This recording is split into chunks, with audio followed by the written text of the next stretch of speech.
Salam uşaqlar, gəlin indi doyan doymayan buxar başlığındakı 73-cü sualımıza baxaq. Yeni sualda əvvəlki toplumumuzda yox idi. Nə deyir bizə? Deyir ki, porşun altındakı doyan su buxarının halının dəyişməsi Rove diaqramında verilmişdir. Suyun grafikin bir nöqtəsinə uyğun kütləsi 300 qram, iki nöqtəsinə uyğun kütləsi 200 qram olarsa, bir nöqtəsinə uyğun buxarın kütləsini hesablayın. İndi gördüyünüz kimi bizə doyan buxardan danışır. Doyan buxarda mayedən və buxardan ibarətdir. İndi bir nöqtəsinə uyğun gəlin yazıq. Bir nöqtəsinə uyğun suyun kütləsini verib 300 qram. Bir digər tərəfdən buxarın kütləsini də Rove-yə görə diaqramdan tapa bilərik. Deməli, bir nöqtəsinə uyğun, baxın, həcmimizi verib 1V0, sıxlığı da verib 1ρ0. İndi Rove düsturunu gətirib yazanda sıxlığımız 1ρ0 idi, həcmimiz də 1V0 idi. Onda buxarın kütləsi nə oldu bir nöqtəsi üçün? ρ0, V0. Keçək eyni qaydada iki nöqtəsinə baxaq. İki nöqtəsinə uyğun suyun kütləsini verib bizə 200 qram.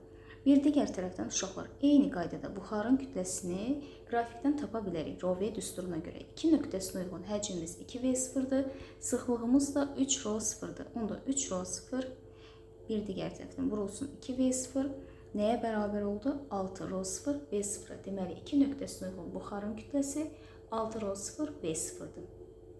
İndi məndən nə istəyir? Bir nöqtəsinə uyğun buxarın kütləsini tapmaq. Yəni, baxın, ρ0, V0-ı müəyyən etmək lazımdır. Onda gəlin biz nə edəyik? Mən bilirəm ki, uşaqlar, doyan buxar ümumilikdə suyun, həmçinin buxarın kütləsinin nə idi? Cəminə bərabər idi. İndi bu tənlikdən istifadə edərək, yaxud bu ifadədən istifadə edərək biz tənlik quraq. Deməli, birinci üçün yazırıq. Bax, birinci üçün doyan buxarın ümumi kütləsi məlumdurmu? Əlbəttə ki, xeyr. Amma bir digər tərəfdən birincidə dedik ki, suyun kütləsi 300 qramdır. Bir digər tərəfdən buxarın kütləsi də nəyə bərabər idi? ρ0, V0. Eyni şey ikinci üçün yazırıq. İkinci üçün də yenə ümumi doyan buxarın kütləsini mən bilmirəm. Suyun kütləsi nə qədər idi? 200 qram. Bir digər tərəfdən buxarın kesi neçə idi? 6 ρ0, V0. Uşaqlar, mən ρ0, V0-ı tapmalıydım. Çünki dedi ki, bir nöqtəsinə uyğun buxarın kütləsini tap. O da əlbəttə ki, nə idi? 1 ρ0, V0 idi. Onda gəlin biz baxın, bu ifadələri tərəf-tərəfə çıxaq. Buradan artıq ρ0, V0-ı tapa bilək. Tərəf-tərəfə çıxanda 0 bərabər oldu. 100 çıxılsın 5 ρ0, V0-a. Buradan da 5 ρ0, V0 bərabər oldu 100-ə.